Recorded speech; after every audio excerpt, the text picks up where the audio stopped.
Maandalizi yamekamilika.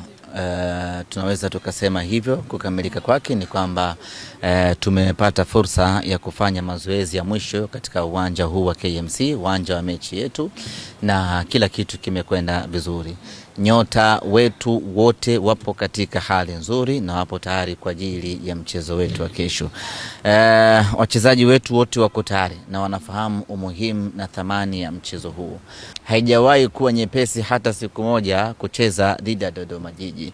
Tunawafunga, mara zote tunawafunga, lakini huwa hatuwafungi kwa wepesi.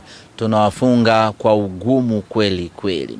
Na ugumu huu unatokana na ubora waliokuwa nao. Kuanzia kwenye benchi la ufundi, wana technical bench zuri ambalo mbinu zao huwa zinatengeneza mechi ngumu na mechi bora dhidi ya sisi. Lakini vile vile nina wachezaji wengi wenye ubora wa hali ya juu sana. Wapo wachezaji ambao wameshacheza ligi hii kwa muda mrefu, lakini wapo wengine waliotoka kwetu, lakini kwa ujumla tu ni kwamba ni mechi ambayo inakutanisha wachezaji wenye uzoefu, wenye ubora dhidi ya wachezaji bora wa Simba Sports Club.